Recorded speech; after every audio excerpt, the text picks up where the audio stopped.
Radiodifusão Portuguesa tem o prazer de apresentar... Alô?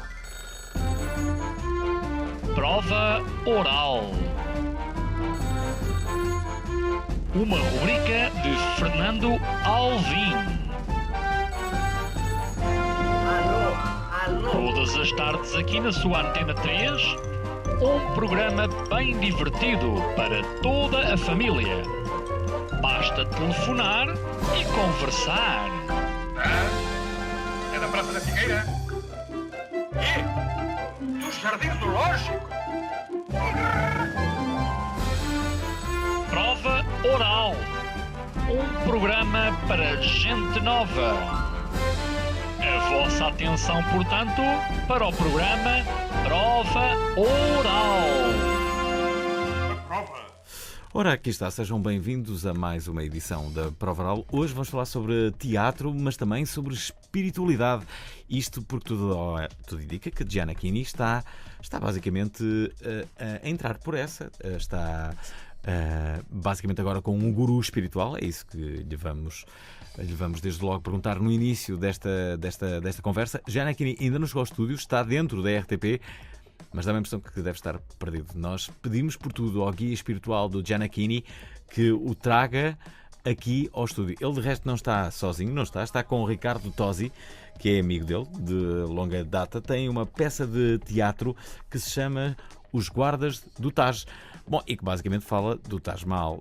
Esta peça de teatro já passou por alguns sítios em Portugal. Chega agora a Lisboa, vai estar no Tivoli BBVA, se bem me recordo, de 29 de novembro a 17 de dezembro, e esta será uma oportunidade para muitos de ver a Gianacchini ao vivo, juntamente com o Ricardo Tosi. Lembro-me da primeira vez que entrevistei o Gianacchini, vi hoje, pensei que tinha sido há muito menos tempo, mas na verdade foi em 2013, quando da biografia lançada por Gianacchini em Portugal, uma biografia que de resto levou a vários sítios. Na altura falou-se muito da entrevista de Gianacchini. Então, Gianacchini, olá. Estás bom? Tudo bem? Olá. Olá. Eles estão a entrar justamente agora. Olá. Vieram com duas miúdas. Quem são? São as namoradas? Não. Ok. Era só para saber. Olá. Estão bons? Já deram muitas entrevistas ou não? Muitas, bastante. Bastante. A gente estava agora no norte, né? A gente chegou, fez umas entrevistas e fomos pro norte. Agora a gente está voltando aqui e agora a gente quer chamar o povo para assistir a gente aqui. Chegou a hora de Lisboa, agora é Lisboa. Gianacchini, tu já és mais ou menos... és um bocadinho português também, já não é a primeira vez que aqui vens. Tu notas diferenças entre o norte e o sul? Tu sentes isso? Notas diferenças nas pessoas? Olha, de sotaque assim, não, né? No não Brasil, notas... por exemplo, a gente tem muita diferença de sotaque, né? Se a gente vai pro norte é outra coisa, Sim. o sul é outra coisa. Eu sinto diferença, sabe, no que? Sempre na capital e as cidades menores. Eu acho que são tipo de pessoas bem diferentes. E acontece isso no Brasil também, né? As pessoas da capital são muito mais práticas, mais rápidas. E eu acho que nas cidades pequenas elas têm um outro tempo, assim, são talvez mais ingênuas, tem uma coisa assim mais de olhar mais no olho, de perder mais tempo, assim, com as coisas, né? E gente de cidade grande é muito rápida, né? Vocês de onde é que são? São do Rio, São Paulo? Somos de São Paulo, os dois. Nós dois nascemos no interior, né? Cidades diferentes, né? Cidades do interior, inclusive. Então a gente entende bem essa história de interior e capital, a parte mais calma e a mais cosmopolita. E é engraçado porque o norte ele tem uma sensação de calma, né? A gente está lá naquelas cidades mais calmas, a vibração é mais calma, até a gente fica mais calmo. Então, por isso que tudo acontece mais devagar. E é muito gostoso sentir isso. Mas também a gente fica com saudade de voltar para o lugar acelerado, né? Bem, há aqui uma coisa, é que vocês são amigos de longa data. Há quanto tempo é que são amigos? Uns 10 anos, assim, eu acho, né? Bem amigo mesmo, uns 10 anos, eu acho. Como é que se conheceram? Trabalharam juntos, aposto? Não, a gente era na verdade a gente vive num lugar, né, restrito, né, o Rio de Janeiro, onde a maioria dos atores mora no Rio. O Rio é relativamente pequeno, parece uma capital grande, mas ele é pequeno. Então a gente sempre está sempre cruzando aí com o pessoal da classe, né? A gente é amigo de todo mundo, assim, de uma certa forma. Existem sítios que os atores param, sei lá, à noite. Há um sítio em que normalmente os atores se encontram? Depende. Se Aqui você... aqui há. Por exemplo, há uns anos atrás havia um sítio que era no Bairro Alto, que era o Mahjong, e que todos os atores se encontravam no Mahjong. Isso é legal. Eu vejo mais isso com ator de teatro. De teatro, assim. O ator de televisão, quer dizer, de teatro e de televisão, né? A gente fica muito na função do Projac, fica muito próximo ali, então a gente acaba se encontrando ali mesmo. A gente quase mora no Projac, né? Fazer uma novela. Projac são os estúdios da Rede Globo onde a gente trabalha. Agora, porque o teatro tem uma coisa, né? Toda vez que acaba a peça, o ator não consegue ir para casa, né? Que ele tá uma pilha.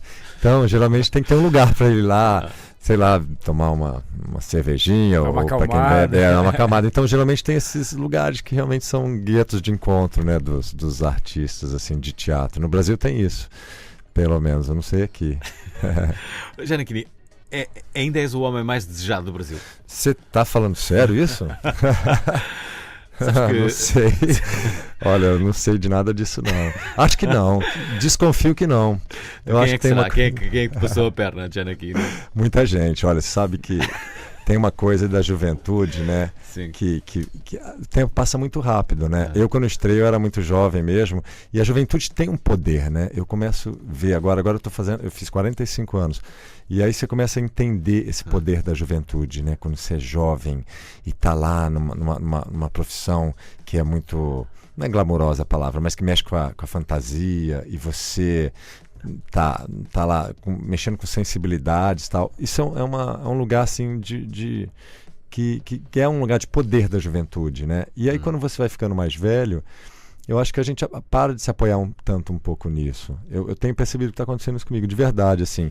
Eu acho que hoje em dia as pessoas estão, talvez, olhando mais para o que eu falo ou para o meu trabalho, e está ficando meio que em segundo plano essa coisa do galã, do bonito, né? E eu confesso que eu estou adorando isso. Estou gostando mesmo. Ricardo, não achas injusto não seres tu o homem mais sexy do Brasil? Eu? Sim. Eu acho que tem pra todo mundo, cara. Mas ele acha que ele é. Quem falou que não é? Ele é leonino, menino. Ele acha. Olha quem tá falando. Na verdade, eu acho que tem pra todo mundo. Não tem, tem momentos, né? Às vezes você faz um personagem que mexe com a libido das pessoas e realmente o que chega nas pessoas é o personagem, não é você. E eu tive momentos da carreira em que alguns personagens mexeram com as pessoas e muda completamente o comportamento do público com você. Mas só que, na verdade, a gente é a gente, né? Pouca gente acessa a gente de verdade. Então, eu acho que quem acessa a gente de verdade e aí se interessa por você, é isso que a gente hoje busca quase, né? E não o que você projeta através de um personagem. Eu acho isso mais legal. Aliás, parece uma dica perfeita para falarmos da vossa peça. Chama-se Os Guardas do Taj. Vocês, onde é que já tiveram? Tiveram no Porto? Tiveram em Famalicão? Tiveram em Famalicão. Braga, Póvoa de Varzim. Ok. E Famalicão. Vem agora para Lisboa. A peça vai ser de 29 de novembro a 17 de dezembro. Será no Tivoli BBVA. A peça basicamente faz uma série de questões. Quando nós cumprimos ordens, estamos a ser cúmplices? É a grande pergunta. Ou estamos só a cumprir ordens? Essa é uma pergunta boa que a peça ela suscita esse questionamento, né? Vamos dizer assim, a gente pensar sobre isso, né? A peça é sobre várias coisas, na verdade. São dois indianos que estão ali à frente do Taj Mahal quando ele estava sendo construído, lá em 1600 e tanto.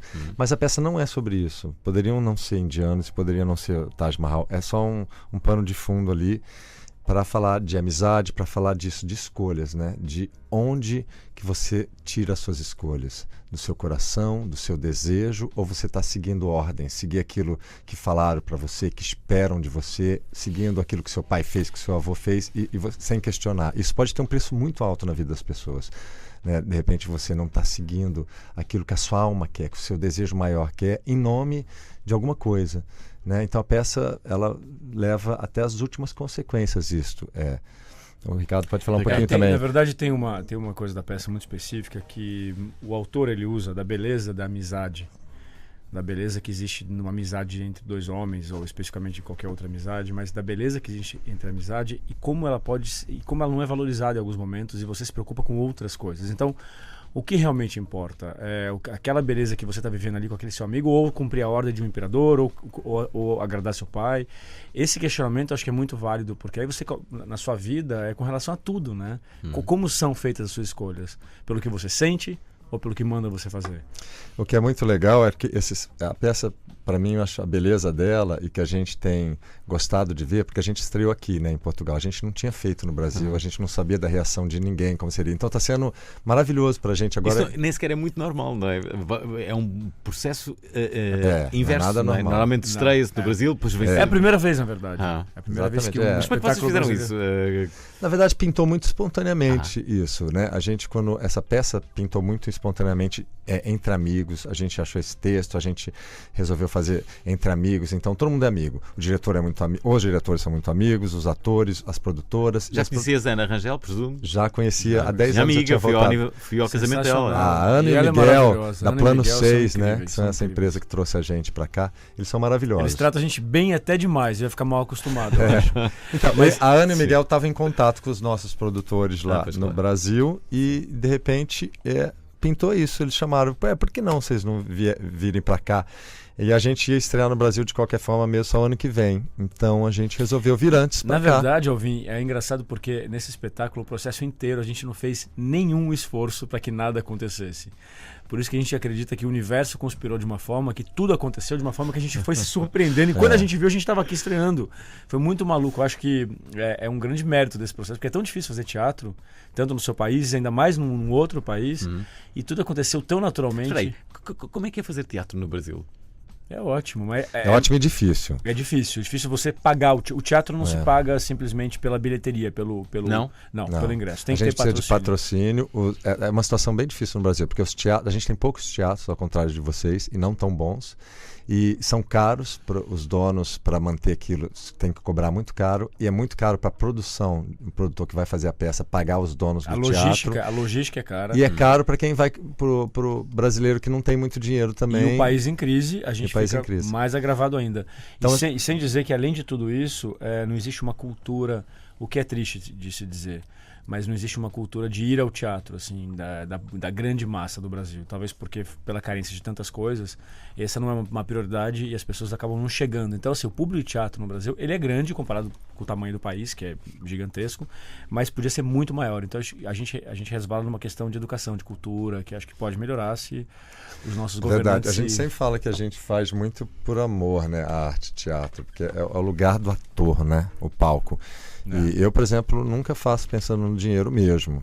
É sempre no exercício, na comunicação, na proximidade com o público. Mas existe muita gente no nosso mercado de atores de teatro que vivem do teatro. Então, nem todo ator do brasileiro é conhecido pela televisão e tem muita gente que vive do teatro e é uma vida dura. É uma vida dura. O Brasil tem muito isso, né? O brasileiro é muito da garra, né? O Brasil realmente consegue sobreviver em situações assim e ser feliz, sabe? Isso eu acho maneiro no Brasil. Sabem, agora lembrei-me de uma pergunta que nada tem a ver com aquilo que vocês estão a falar, mas vocês vão estar cá até o dia 17 de dezembro. Sim. Mas vão passar o Natal ao Brasil ou não? Natal no Brasil. Okay. Como é que é o Natal no Brasil? O que é que vocês comem? Estou curioso. Olha, por incrível que pareça, é um país tropical e o Natal é muito quente, né? Mas a gente come uma comida que quase não combina com essa temporada. A gente come o peru é tradicional, né? Acho que aqui também não é. Sim, o peru que se assa é gigantesco. A rabanada. É toda uma comida bem pesada. Os brasileiros comem mais peru? Muito peru. O peru de Natal é o clássico. O peru, aí tem o tender, que é de porco, aí tem o pernil, aí tem muita carne, muitos assados, e aí daqui mais? Sei lá. É tanta comida. Eu não sei, sabe porque a minha família nunca é muito tradicionalzinha. Na verdade, essas coisas nunca tem na minha casa. A gente é muito relaxado com essa coisa de tradição. Sim. Mas tem umas coisinhas, né? Romã, não tem aquelas coisas? Mas a ceia mesmo, a ceia de Natal é uma ceia pesadona. Assim, farofa, os assados, aí tem todas essas maioneses. Eu acho que é uma comida que a gente sai rolando do Natal e num país quente como o nosso, então podia ser uma coisa mais leve, mas não sei de onde que vem isso. Já agora, Diana querido, fizeste anos e estavas em Portugal. Tava. Como é que foi? Ótimo, do jeito que eu gosto. Eu gosto de passar trabalhando, eu gosto de ter um dia normal no dia do meu aniversário, né? Mas gosto de estar muito do lado de gente que eu gosto, claro.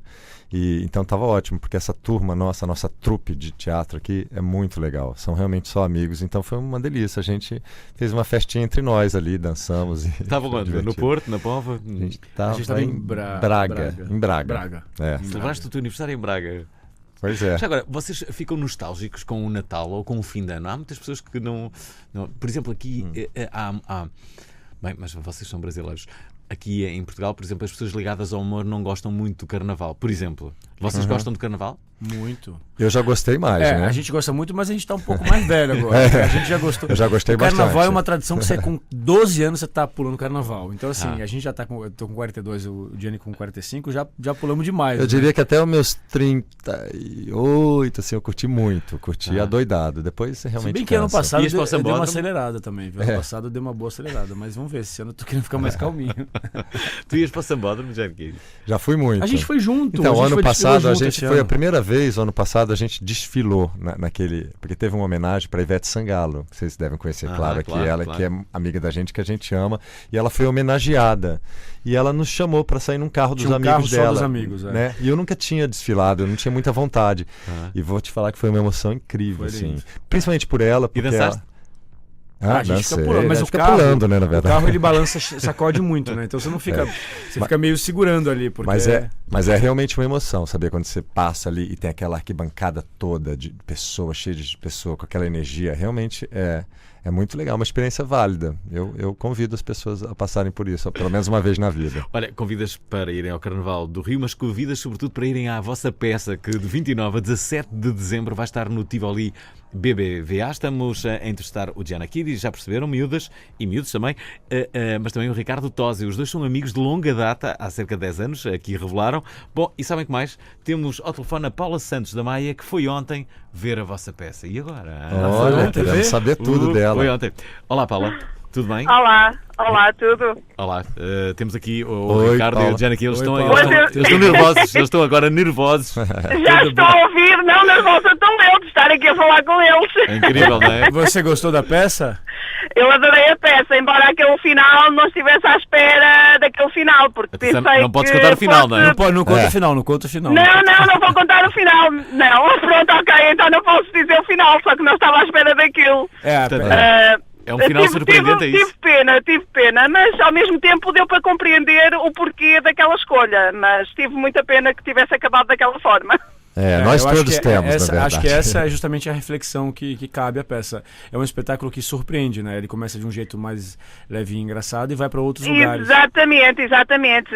Aquilo vai evoluindo ao longo da peça, num dramatismo crescente, até que, não vou acrescentar mais nada. Tá ótimo. Mas você gostou? Só dizer que gostei muito e gostei muito de vos ver em palco. São completamente daquelas figuras que nós estamos habituados a ver nas telenovelas.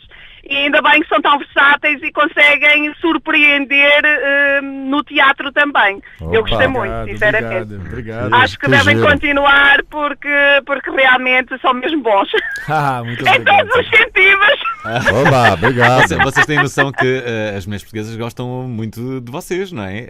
Aliás, eu hoje disse a algumas amigas minhas que vos ia entrevistar e elas ficaram bastante animadas. Muitas delas queriam. Como é que vocês reagem a todo este assédio numa altura em que só se fala em assédio no mundo? Sendo que este assédio é muito mais mas nosso leve. assédio é muito carinhoso. Isto não é assédio, isto Não, é um assédio saudável. Eu acho que esse assédio é muito carinhoso e esse assédio é muito produtivo, principalmente porque eu acho que quando a mulher ela vai assediar um homem, ela é mais eufórica, mas eu acho que o grande assédio perigoso é quando um homem vai intervir em cima de uma mulher e aí eu acho que não é Passa do ponto, né? Realmente... Mas as portuguesas elas são muito menos afoitas do que as brasileiras, eu acho. Elas vêm com mais educação, muito assim, mais a proximidade delas. Olha, tu estás a ser muito cortês com estas afirmações, mas eu conheço um amigo teu, possivelmente, que é o Gregório do Vivier, conhece a Porta dos Fundos, e ele diz que as mulheres portuguesas são muito mais difíceis do que as brasileiras. São mais respeitosas. Querem falar sobre isso, rapazes? Olha, essa é uma questão boa, porque eu sempre achei que elas são muito mais respeitosas, assim. A brasileira, ela vai chegando já te puxando, querendo quase um pedaço de você. Ela enfia a mão na sua roupa. É verdade. Ela é daquelas que que rasgam horror, a roupa. Que horror. Já tivemos nossas roupas rasgadas. Dependendo do tipo de approach, pode machucar. Já me machucou. Mas eu nunca tive essa experiência com as portuguesas. Eu acho que elas sempre são... Elas são muito educadas e muito carinhosas. Nunca tiveste nada com uma brasileira, Gianna Kidis? Se eu não tive... O quê? Se nunca tiveste nada com uma portuguesa, fã, com uma portuguesa, falando? com uma portuguesa. Não. Nunca tiveste um caso com uma portuguesa? Não. Também não? O que é que se passa, rapazes? O que se passa, rapaz? Não, também não tive, não. Ainda não. Olha, deixa-me Mas a gente aqui. espera todas elas lá no teatro, quem sabe? Sim, há aqui uma esperança. Vocês estão solteiros? Estão solteiros? Solteiro. Super. Olha. Eu não tô nem mais solteiro, eu tô encalhado, eu já digo. Solteiro era 4 anos atrás. Miúdas, já ouviram? Isto é uma das melhores notícias que vocês podiam ter. São os dois solteiros. Vejam a transmissão através do Facebook e percebam que se calhar é melhor irem ver a peça rápido. Já agora, despedir aqui da Paula. Obrigado, Paula. Nada. Obrigada Tchau, pela invitação. Continuação. Olha, muito sucesso. Obrigado, amor. Um beijo pra você. Beijão. Já agora e recuperando há pouco o tema do assédio, porque é um dos assuntos do dia. Como é que vocês veem tudo isto e como é que está a reagir o Brasil e a vossa comunidade? Sobretudo a artística, onde para já eu acho que fala mais. Tem uma coisa nos tempos atuais que está todo mundo pondo a boca no trombone, né? Isso eu acho bom. O Brasil está assim. Sim. Tudo vira um assunto, todo mundo começa a se manifestar nas redes sociais e vira quase uma guerra, né? A gente está com problemas homéricos na nossa situação do Brasil, política, de tudo, né? Então tá todo mundo cuspindo, indo pra rua e caramba. Essa questão do assédio também, como tudo, veio à tona, né? Eu acho que tem que ter muito cuidado, na verdade, porque também a gente pode virar muito chato, assim, de tudo ser tão politicamente correto que daqui a pouco qualquer cantadinha vira um assédio e aí todo mundo começa. A gente teve alguns casos no Brasil que, assim, eu fiquei meio chocado também com a proporção que tomou e eu confesso que eu não achei grave. Do jeito que as pessoas estavam querendo panfletar ali, né? Eu acho que cada um dá o seu limite, né? Eu acho que quando se uma mulher te diz não é não. Agora, às vezes ela não diz não. E ela vai dizer, talvez, um dia ela resolve dizer que foi assédio. Bom, isso quando não é grave, porque eu acho que é um assunto que ele é muito respaldado pelo medo. Por exemplo, agora lá em Hollywood uma pessoa resolveu denunciar e quantas outras não denunciaram também, coisas gravíssimas que aconteceram. E realmente acontece, porque às vezes você tem uma classe mais oprimida, que são às vezes as minorias, ou são as mulheres, ou são os artistas. Por exemplo, o famoso teste do sofá. Já acontece muito o teste. Como é que é o famoso do teste de sofá? Vamos dar um exemplo. Um diretor quer aprovar algum elenco e submete alguém a uma brincadeira. Isso é muito grave, acho que tem que ser denunciado. Agora, a gente não pode confundir também que você pode, em alguma situação, essa coisa de não deixar nada claro e as coisas irem acontecendo, de repente você resolve falar porque você tem alguma coisa contra, né? Você quer falar de alguém mais poderoso que você e você acusa alguém de assédio. Isso também é muito grave, acho que é muito leviano você brincar com esse assunto. Então mostre as provas e vamos ser sinceros, porque a gente acompanhou um caso lá, especificamente, que a gente realmente acompanhou de perto. E foi muito esquisito, assim, o jeito. Aquilo não configurou. A pessoa foi crucificada como assediador e a gente viu que não era bem assim. Não era bem. Tinha uma conivência, sabe? Porque às vezes é isso, né? Também depende de onde você dá a liberdade, né? Tem mulher também que dá liberdade. Claro que o outro chegar e meter a mão, eu já concordo que nunca deve ser assim. Mas se o outro chega também e começa a jogar uma isca, você começa a aceitar, quer dizer, que assédio é esse, né? Tá tendo um jogo aí de mão dupla, né? De mão dupla. Não agora, é só um é muito delicado esse assunto, realmente. Será que os homens vão começar a ficar com medo quase de... Eu não acho. Eu acho que. Dar uma cantadinha, né? Eu acho, por exemplo, a gente tem um caso, vamos fazer um paralelo com a política brasileira. Agora que está tudo sendo denunciado, eu acho que o político vai ter mais medo de roubar. Porque ele sabe que agora tudo pode ser deflagrado, sendo que há décadas não era.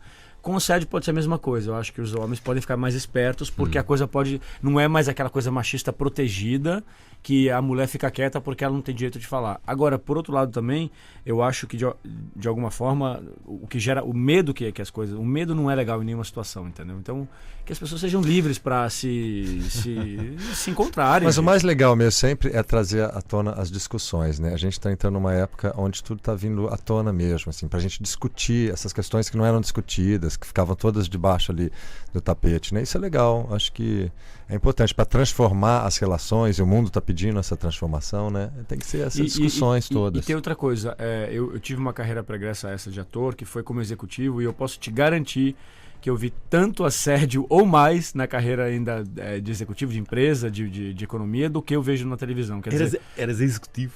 Eu era executivo, até 30 anos fui executivo de empresa. Aí troquei minha carreira para ator.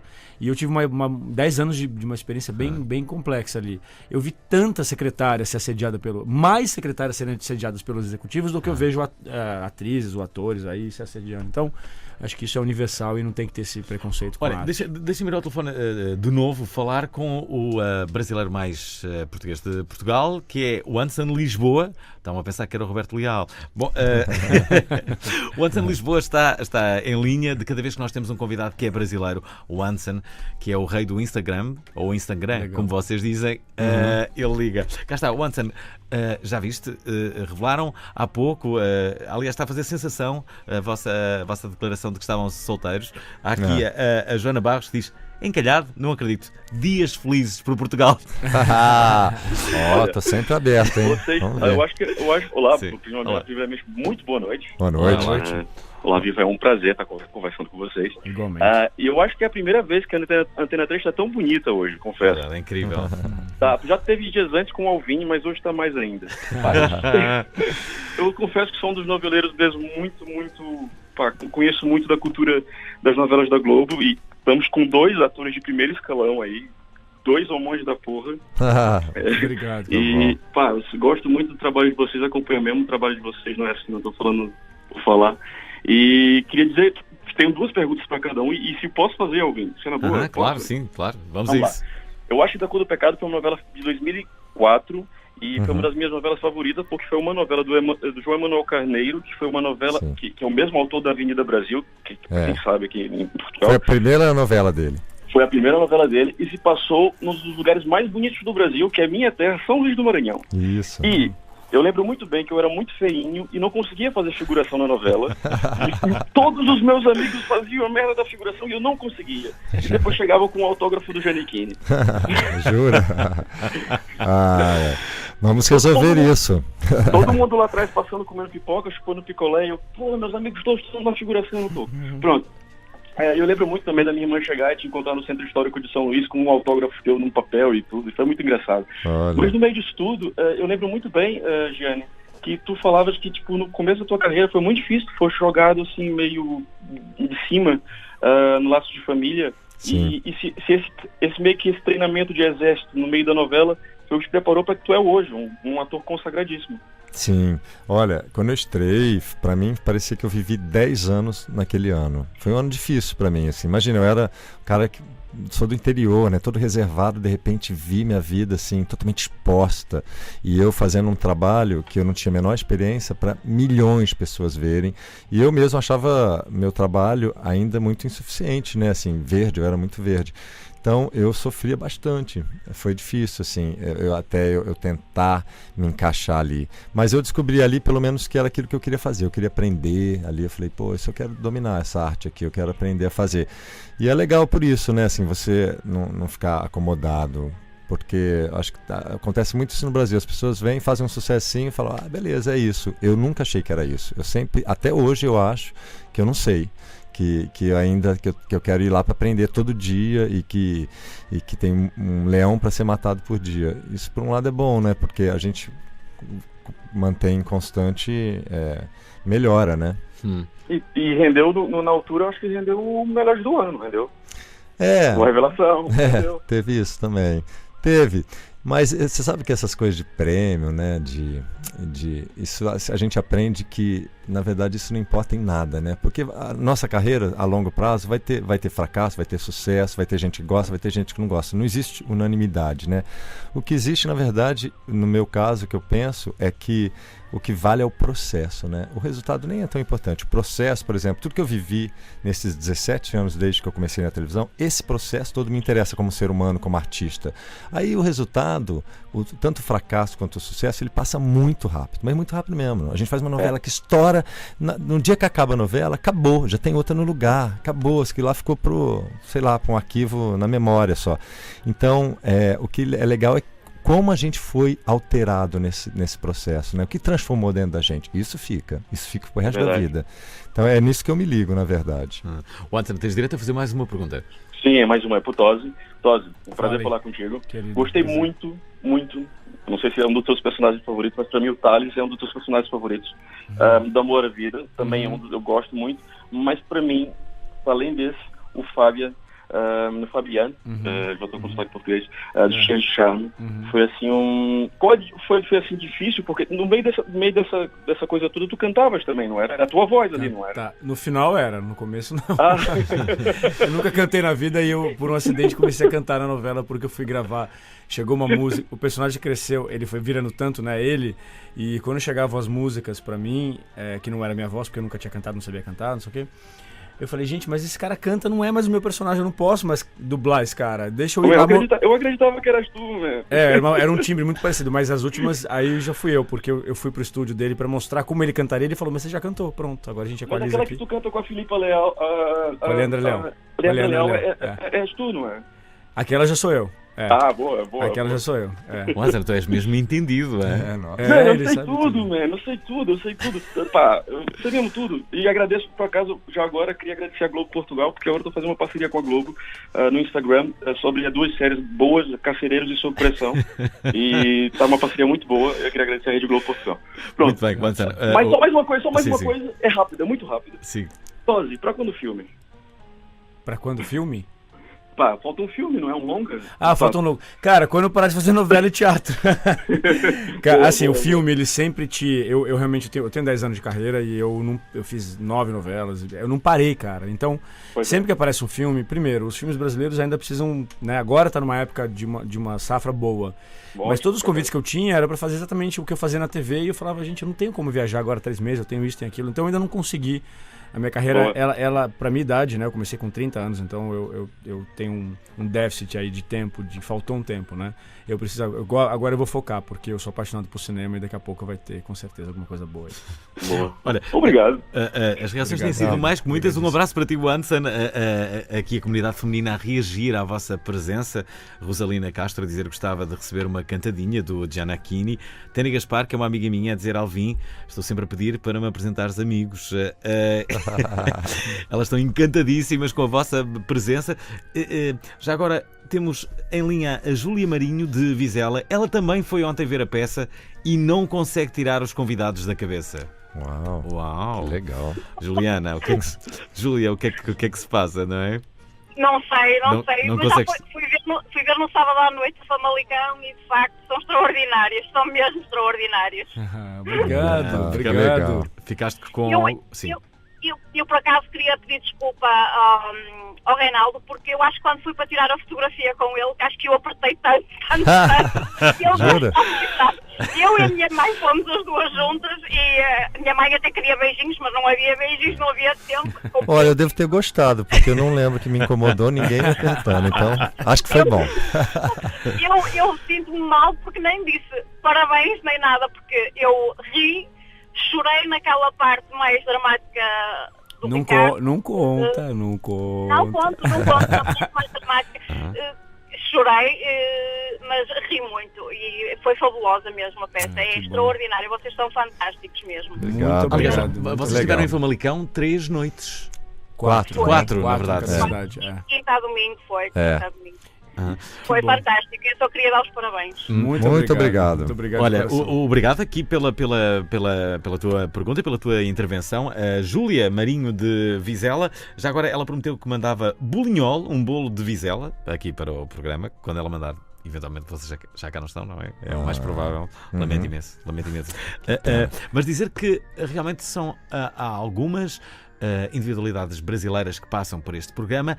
Antes de vocês, a última que cá esteve foi Fafá de Belém.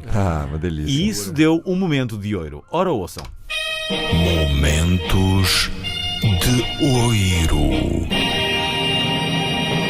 Em outubro de 2017, Fafá de Belém deu uma nova perspectiva de negócio à Prova Oral, que de sua vinda ao programa em diante passou a colocar-se ao lado dos grandes programas de entrevistas que fazem chorar. A diva brasileira emocionou-se ao lembrar uma multidão junto ao Estádio da Luz cantando o seu vermelhão. A Prova Oral passou a perna aos congêneres programas de entrevistas que fazem chorar. E foi também um programa de entrevistas que consola. Meu pai era uma figura muito importante na minha vida, continua sendo mesmo não estando mais aqui. E meu pai me assiste cantar pro Papa, no dia seguinte acorda mal e morre 32 dias depois. E foi muito violento, porque foi tudo muito rápido. e acaba a missa de 7º dia, eu venho a Portugal para fazer um trabalho de rádio e televisão. E vim no outro voo, que não era o da equipe, porque eu queria chorar, que eu não tinha conseguido chorar até então, tal. E o motorista foi me buscar no aeroporto e disse assim: menina, vou dar uma voltinha maior, que eu ia direto fazer um programa na RTP. Eu choro, com a cara inchada ainda, e aí ele entra, em vez de fazer o caminho reto, ele passa pelo Estádio da Luz, e estão as pessoas com as bandeiras vermelhas cantando vermelho. Eu achei que eu tinha surtado, porque eu sou a filha mais nova, mas tive que fazer as tratativas todas, de tudo, enterro, tudo muito triste, né? Emocionamento e tal. E aí eu digo: o que é isso, senhor Agostinho? E ele disse: é que nós sabemos que a menina está muito triste. Então, viemos todos à rua abraçar e cantar o Vermelho e Vermelhinho, para a menina saber que cá lhe abraçamos. Bem, que lindo. Foi tão lindo, eu digo que nesse dia, no meio da mais profunda dor, que foi a morte do meu pai, eu me senti enrolada numa bandeira vermelha e carregada no colo por 10 milhões de portugueses. Estás a emocionar-te, Fafá. Momentos de oiro. Momentos de oiro. Bem, este momento é muito emocionante. Bonito. Não ficaste emocionado? Eu fiquei emocionado. Cada vez que eu ouço isto, Fiquei muito. Lindo. fiquei emocionado. E eu estava a ver a Fafá muito emocionada e eu próprio estava. Foi Nossa, incrível. que história Esta linda. música ajuda muito. Esta música. Mas toda vez que a gente percebe uma demonstração de amor, é muito tocante, né? Qualquer manifestação de amor. Eu tive muito isso quando eu fiquei doente no Brasil, e eu ficava extremamente emocionado, às vezes até com um sorriso da enfermeira, um sorriso sincero, assim, e tanto de amor. Quando eu percebia, eu chorava sempre de emoção, de alegria, na verdade, perceber a manifestação do amor, né? Eu nunca chorei assim eu tenho dificuldade de chorar até na tristeza, assim, geralmente fico entalado, mas quando eu vejo o amor, transborda, assim, eu tenho vontade de chorar realmente de emoção. Lembras-te da última vez que choraste? Perguntei para os dois. Eu chorei ontem na peça. Muito. Eu também. Verdade, sim. Olha, deixem-me ir aqui ao telefone falar com a Ana Guimarães de Braga, que também viu a peça. O que é que se passa neste programa? Toda a gente viu a peça. O que é bom, até agora só têm sido reações muito positivas. Super. Também é verdade que é só mulheres a telefonarem. Vamos falar com a Ana Guimarães de Braga. Olá, Ana. Olá, Alvin. Olá. Giannichini e Tosi, tudo bem? Ana, tudo ótimo. Tudo. Eu também vi a peça, adorei a peça, bom. Adorei a história, foi emocionante. Eu vi no último domingo, que estiveram aqui em Braga. Que lindo. Só tenho uma coisa para dizer. Eu levei a minha mãe à peça, adorámos a peça, só que quando Giannichini disse que no final não podiam estar com ninguém, bem, a minha mãe queria ir para o palco. Tadinha, que judiação.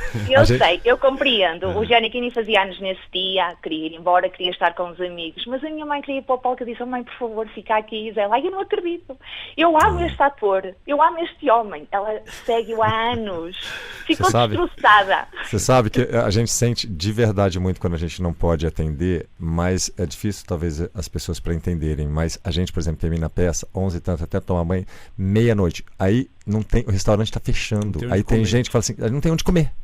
E aí a gente está exausto, e aí quando a gente olha tem uma plateia de, sei lá, 600 pessoas, um monte de gente querendo. A gente fala, se a gente ficar aqui, se atender, a gente vai sair 2 da manhã e aí fica improvável aquilo. Aí a gente sente muito, a gente não pode abrir uma exceção ou duas. Quer dizer, na verdade, se você levasse a sua mãezinha, com certeza a gente ia receber, se desse um jeito, o jeitinho brasileiro que a gente chama, né? Quando a gente vê uma senhorinha assim, a gente fala, não, vamos abrir uma exceção. Mas realmente não tinha como cuidar de tanta gente querida ali querendo. Tanto é que nas outras cidades que os teatros eram menores, a gente fez, a gente conseguiu atender. Então a gente faz o que a gente pode. Eu sei. Eu tenho seguido o Tosi no Facebook e vejo fotografias, eu fico destroçada, eu não consegui. Que pena. Ficaste destroçada ao ver as fotografias do Tosi? Sim, com as outras assim. A minha mãe é Giannichini, eu sou o Tosi. Eu sou o Tosi. Isto já vem das empreguetes, eu tenho uma verdadeira adoração pelo Tosi, adoro o seu trabalho. Não desfazendo o Giannichini, mas a minha mãe tem uma verdadeira adoração por si. Ela ficou destroçada. Ela, eu não acredito. E depois soubemos que uma amiga minha, no dia de estreia, na quinta-feira, esperaram por vocês 1 hora lá fora ao frio e elas conseguiram tirar fotos e eu não acredito. Eu não Também acredito. tiveram 1 hora ao frio, não é? Mas a gente acha, porque na verdade a gente adoraria poder fazer isso mesmo, mas chega uma hora que realmente a quantidade de pessoas, por exemplo, aqui em Lisboa, o teatro comporta 1000 pessoas, né? Então, imagina se a gente for tirar foto, a gente vai ficar 5 horas tirando foto. Então, vai durar mais a foto do que a peça. E a gente sai muito cansado. Você viu como é que a peça é intensa, né? A gente sai realmente... E termina muito tarde. Quanto tempo é que demora a peça? 2 horas? Não, 1h30, 1h25. Mas a peça é um tiro, a peça é pum, acontece tudo muito rápido e é uma carga emocional realmente muito grande, tanto para alegria quanto para outras coisas. Deixa eu fazer uma pergunta à Ana. Ana, a peça fez-te pensar? Sim. Sim, a peça envolve-nos muito, do início até ao fim, rimos-nos pelo meio, mas envolve muito e faz-nos pensar, é emocionante, tem partes que ficas ali, tem outras que é leveza, não é? Dizia um palavrão e uma pessoa ria-se, mas dá muito que pensar, sim, a peça aliás, fantástica, eu dou-vos os parabéns, bom, Ana, excelentes atores, foi maravilhoso. O palavrão que tu referes é uma frase que cada altura eles dizem. Eu vou dizer o palavrão, por isso se tiverem crianças, diminuam o volume. Bem, o palavrão é foda-se o rei, porque a beleza... a beleza... Como é que é? A beleza vai viver. A beleza vai viver, assim é que é. Vocês dizem que neste momento no Brasil há muitas pessoas que repetem este palavrão. E que repetem esta... Sim, um pouco. Eu acho que todo mundo tem um pouco vontade de dizer isso, né? Porque... no caso da peça, representa tudo que a gente... Todos os poderes que a gente quer dizer. Você não me representa e você não tem que me representar. Então, é um palavrão. Mas aqui eu achei que em Portugal fala-se muito isso. Lá no Norte fala-se muito isso. Esse palavrão no norte, que você... e fala sem muita importância. Mas lá no Brasil é um palavrão sério. Você manda alguém para esse lugar, né? É uma coisa muito séria. Mas a gente tem muita vontade de mandar, inclusive, todos os reis lá. Que se... Né? Como é que está o Brasil? Tá péssimo. Tá difícil. A gente é muito otimista, mas o Brasil está numa situação que a gente tem quase vergonha, porque aquela corja toda que está no poder não nos representa. Mas então, vocês têm que tirar essa corja do poder e acabou-se. A gente vai tirar. Não dá para tirar em um mês, né? A gente não faz nada em menos de uma década, mas a gente vai tirar. Se Deus quiser. Olha, deixa-me ler aqui só 2 mensagens e depois vamos ao telefone de novo. Eu sou brasileira, diz a Angélica Afonso Caetano, e muito fã do Gianecchini. Sou uma das que teve fé e acreditou na sua cura quando esteve doente. Eu, com toda a certeza, farei parte do público dessa peça. Muito sucesso aos dois. Cláudia Camarate, ela diz aqui parabéns. Ricardo Tosi e Reinaldo Gianecchini, vocês são top, que é uma expressão agora muito usual aqui em Portugal. Por acaso não gosto nada. Já agora, Portugal não se importaria nada de apadrinhar estes 2 encalhados, diz a Cláudia Camarate. A Flávia Afonso tem aqui uma pergunta curiosa. Alvin, perguntei aos meninos qual a origem dos seus apelidos. Não há sangue tuga? Pergunta, sangue português. Cara, eu devo ter. Na verdade, o meu sobrenome Gianecchini vem da Itália, né? Que é, por parte do meu pai é todo italiano. Mas por parte da minha mãe é uma grande mistura. Que deve ter sangue português também, como alemão e espanhol, imagino. Mas não é muito decifrável, então eu não posso afirmar. Eu acho que eu tenho também. O meu Tosi é italiano, mas eu tenho uma avó, Souza Campos Pupo Nogueira. Diz que Nogueira tem uma origem portuguesa, não sei. Então acho que a gente tem sim algum sangue. Porque a gente se sente tão bem aqui, né? Vê que a gente tem um sangue daqui e não sabe. Vocês sentem-se bem aqui porque ainda não ouviram a voz de Rita Maldita, que está em linha. Olá, Rita, tudo bem? Olá, boa noite, estão bons? Muito bem. Rita, olha, é um prazer falar com 3 homens tão bonitos e tão carismáticos. Alvin, boa noite, o Reinaldo Giannini e o Ricardo Todi, não é? Sim. Queria desejar boa noite a todos, bem-vindos a Portugal. Queria também esclarecer que Nogueira não só é um nome português, como é um nome judeu, portanto talvez o Ricardo queira averiguar as suas raízes mais antigas. Está certo. Então, eu tenho muita honra em falar com 2 atores. Por acaso, se me permitem, vou só contar uma história muito breve de família, que é sobre o meu primo Paulo, que ele também quis ser ator. Ele quis ser ator, mas os meus tios reagiram muito mal. O meu tio achava que provavelmente o meu primo era... Não sei se posso dizer. Bem, o Alvin já disse um palavrão. Achava que o meu primo era homossexual e então o meu primo teve que fugir para a Espanha, pelo Rio de Janeiro, queria até lançar o alerta, se alguém souber do paradeiro do meu primo, peço desculpa interromper assim a vossa entrevista, se alguém souber, por favor, primo, dá notícias, temos todos muitas saudades tuas, a tua mãe morreu, tu nem deves saber. Bom, mas... Fala o nome do primo, pelo menos, gente. Fala o nome dele. É o primo Paulo, é o meu primo Paulo. Sim. Tenho muitas saudades tuas, primo.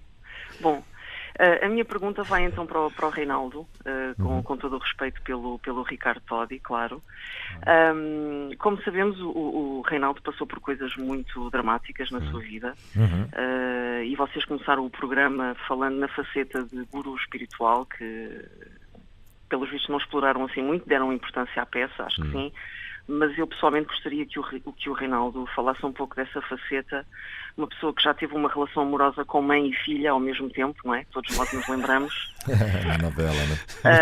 E uma pessoa realmente não fica a mesma depois de uma experiência dessas, com certeza. E eu queria perguntar então ao Reinaldo se depois de tudo aquilo que ele viveu, se vai abraçar o verso do poeta alemão Hölderlin, que é... fazer derradeiramente um habitar poético da Terra. Olha, e é só isto, então. Muito bem, Rita. Eu tenho... Realmente mudou muita coisa na minha base, né? Com essa minha história da doença que eu tive. E até hoje eu tento entender, né? Eu acho muito interessante quando você chega ali no limite, né? Da quase morte, vê a morte de frente, porque muita coisa deixa de fazer sentido e outras você começa a realmente descobrir um sentido mais importante, né? Então, na verdade, de tudo isso, resumindo, porque eu poderia ficar falando horas sobre tudo que eu aprendi e que eu tenho tentado pôr em prática, mas... Tem que ensinar. Mas então, o que eu acho que de tudo, resumindo, seria assim, o grande sentido, né? Porque você fala, qual o sentido, né? Eu estou indo embora, posso ir embora amanhã, da onde eu vim, para onde eu vou, qual o sentido disso? E aí eu descobri que o sentido é a gente aprender a amar. Só esse é o sentido, é para isso que a gente está aqui, para a gente abrir o nosso coração, né? E então eu tenho levado a vida assim, tentando abrir esse coração. E aí significa tudo, né? E aí eu senti necessidade de me doar mais, de olhar mais no olho das pessoas, de tentar, com a minha comunicação, fazer um pouco mais pelo meu bairro, pela minha família, pelo meu país, pelo mundo, né? Ver onde eu posso, né? Com todos os defeitos que a gente tem, né? Não estou falando, porque quem fala assim parece que é um mártir. Não, eu assumo todos os meus defeitos e com tudo, mas eu tenho essa vontade de realmente de tentar fazer um mundo melhor. E isso ficou muito aguçado depois que eu passei por essa experiência, porque é tudo tão rápido, a gente tem uma noção da finitude tão grande, e aí você fala, puxa, mas não tem o menor sentido a gente ficar fazendo essas merdas que a gente estava fazendo antes, sabe, sem questionar. Então é isso que mudou. Olha, mas já agora... Não... Sim, diz, Rita. Vou só colocar mais uma pergunta. Sim. Não me quero atrever a perguntar se reviu retrospectivamente a sua vida, se colocou em causa as dores que tinha e os sofrimentos que tinha, que na altura lhe devem ter parecido tão irrisórios, ou não, se calhar deram valor à sua vida, caso a sua vida acabasse mesmo, por muito irrisórias que pudessem parecer essas pequenas tragédias amorosas ou profissionais. Não me vou atrever a fazer essa pergunta, porque isso é uma pergunta muito pessoal e coloca o percurso todo em causa. Mas estás a fazê-lo. Mas vou fazer a pergunta para o futuro. Encara então a morte é o fim, é isso? Não colocou essa continuidade? Não, eu acredito muito numa continuidade. É o fim dessa etapa aqui do corpo, né? Mas eu não acho que a gente é o corpo nem na mente. Eu acho que a gente é quem está observando esse corpo e quem está observando essa mente. Esse lugar que me interessa, que é o lugar do silêncio. E olha, só falando dessa coisa do caminho espiritual, só para terminar, aí eu comecei a realmente ir atrás disso e eu acabei até na Índia. Eu tenho hoje em dia um mestre espiritual que eu sigo, que é o Prem Baba, enfim, fui parar lá na Índia. E só fazendo um link com a nossa peça, que a nossa peça na verdade não tem exatamente essa pegada da espiritualidade, mas eu sugeri até que a gente tem uma parte que eu canto aí, eu sugeri de cantar um mantra, que é o mais forte da Índia, que é o Prabhupada Pediagor. Então quem for a nossa peça ainda vai ter essa oportunidade de conhecer. E tu cantas o mantra? Eu canto na peça e depois tem no final também. Não posso fazer um bocadinho só para voz? Claro. Peraí, vamos ouvir. Peraí. Prabhu Api Jagu, Prabhu Api Jagu, Prabhu Api Jagu, Paramatma Jagu, Prabhu Api Jagu, Prabhu Api Jagu, Prabhu Api Jagu, Paramatma Jagu. Aí vai. Esse é o mantra mais lindo que tem, que fez milagres lá na Índia, que pede para abrir o coração. Obrigada, Reinaldo, por essa abertura, por essa generosidade. Bom, despeço-me. Obrigado, Rita Maldita. Um beijo. Para vocês também, claro. Um beijo, Rita. Obrigado. Rita Maldita aqui a entrar em direto. Já agora, Luís Almeida diz: vi esta peça 2 vezes e adorei. Não tem como ficar indiferente tanto à performance absolutamente brilhante destes atores que se entregam totalmente, como aos temas abordados. Absolutamente divinal. Beijinhos do Porto, já com saudades. Continuação de muito sucesso, diz. A minha amiga brasileira vai assistir à peça, mas em São Paulo, em janeiro. Sim. A peça vai em São Paulo para janeiro. Depois Vamos vai ao fazer Rio, uma não? temporada.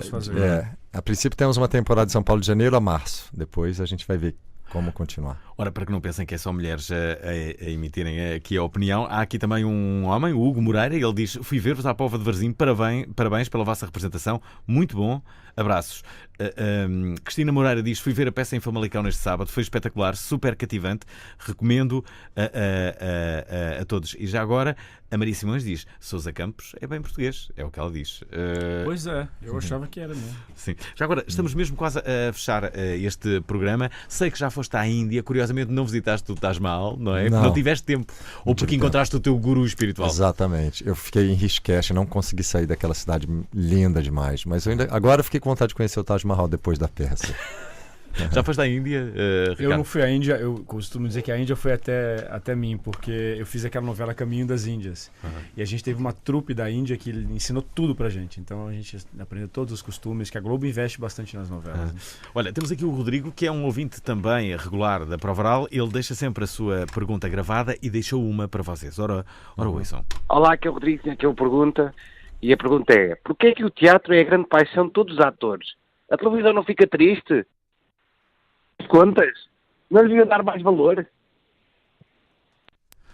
Sim, é uma questão pertinente. Sim, os atores normalmente dizem sempre que o teatro é a sua grande paixão. Mas nem todos, viu? Nem todos. Tem atores que não gostam. Eu sinto que o teatro ele não tem máscara. Você tá ali vivendo aquilo, aquela troca de energia naquele momento, aquela verdade naquele momento, você vê a reação do público, não tem corte, não tem câmera, não tem diretor, não tem edita, não vai de novo, não tem depois uma musiquinha para melhorar. Então eu acho que a alma mesmo do ator, quando você quer contar uma história, o teatro é o ápice. Eu tenho que falar que eu adoro fazer televisão, cinema e teatro. Eu não tenho nem meu favorito, na verdade. Mas eu tenho realmente que dizer que o teatro é verdadeiramente o maior espaço do ator. Porque o teatro é do ator. Né? O diretor vai lá, faz a peça, tudo, mas aquela hora é só você. É você inteiro. E você tem que estar muito inteiro. E é uma troca maravilhosa, ao vivo, com a pessoa, com o público. Né? E é o lugar da repetição, ou seja, onde você realmente aprimora. Cada noite que você vai lá, você descobre milhões de coisas sobre o personagem. Então você tem um crescimento enorme nessa profissão ali. E é seu, né? Ninguém para. Né? A televisão não é seu, é do diretor. O cinema também. Do cinema a gente brinca que é do editor. E a televisão é do diretor. Né? Você tem, na verdade, você manda pouco ali. E no palco você manda total, né? É você ali. Nunca ficam nervosos? Sempre. Eu acho que, na verdade, não é nem nervoso, mas é friozinho na barriga, é preparado para o que vai acontecer, porque, a bem da verdade, eu vi que o teatro só acontece naquele momento. Assim, enquanto a plateia não começa, a gente não começa, a plateia interage junto com a gente, ela faz parte do espetáculo. O retorno que a plateia nos dá, direciona, leva para algum lugar ou para outro o espetáculo. Então, você tem que estar atento. É mais do que nervoso, é atento para o que você vai fazer ali. Rola uma coisa assim, você não sabe exatamente o que vai acontecer, por mais que você saiba o texto, se bem que toda vez que eu começo uma peça eu falo, gente, mas será que eu sei esse texto todo. Porque texto, essa que a gente faz é texto que não acaba mais. Você fala, meu Deus, não é possível que isso aqui está dentro da minha cabeça. Será que está? Então, mas você só vai saber fazendo ali na hora, na verdade, que vai vindo a reação, né? É um trabalho muito legal, porque você entra numa energia do personagem e aí quando você vê, tá tudo lá, saindo espontaneamente. Mas quando você tá fora, assim, antes de começar, você fala, meu Deus, será? É muito, por isso que dá esse nervoso. O nervoso que a gente diz é uma certa ansiedade de, será que vai rolar direitinho? Pode ser que não, né? Vai que na hora eu engasgue, na hora me dê um branco, né? Tudo pode acontecer. O teatro é um pouco espiritual também. Ele tem um ritual. Né? Você já acorda de manhã sabendo que você tem um espetáculo no final do dia, que você tem que se poupar para aquilo. E eu acho que, por exemplo, essa peça que a gente escolheu fazer, a gente faz porque a gente quer passar uma mensagem. Nesse momento, a gente é um canal para que essa mensagem seja passada. Então, eu sempre tenho um entendimento assim espiritual, de universo, para que eu peço, para que eu passe essa mensagem, para que as pessoas possam receber, se emocionar, entender e depois questionar e pensar e refletir, porque eu acho que esse é o papel da arte. A mensagem, basicamente, é não sermos cúmplices, é pensarmos antes de fazermos como fazem os robôs. Uma vez perto do autocarro vi uma pergunta que estava na parede, que era, então, foste um bom robô hoje? E fiquei a pensar naquilo. Muito bom isso, é verdade. Acho que essa é a maior reflexão. Né? Fazer sem refletir, eu acho que a vida que você não reflete não vale a pena, eu acho. Então, basicamente a vossa peça diz isso, para que as pessoas não sejam... Sim, é um pouco isso. É basicamente... De uma forma mais macro ainda, é o que realmente importa. Aí você vai lá e se assiste e entende porque a gente está perguntando isso para você. Então. Estamos a fechar o programa. Querem convidar as pessoas todas que estão a ouvir? E Queremos, é muito ouvido. Muito. Olha, a gente quer muito que vocês compareçam para ver a gente. Que essa peça que a gente fez com tanto amor surgiu assim de um projeto realmente de amor das pessoas envolvidas. A gente é apaixonado por essa história. A gente quer contar e a gente quer saber o que vocês acharam. Então venham assistir a gente lá no Tivoli, de quarta a domingo, às 9h30. Domingo às 9h30. E domingo é um pouco mais cedo. Um pouquinho mais cedo. É 5. Mas é isso, gente, porque a gente faz com muito amor e sem vocês para assistir não faz sentido. Então é feito para vocês, por favor. Bom, tem alguns dias, mas também não. Isto vai começar dia 29 de novembro e estende-se até o dia 17 de dezembro.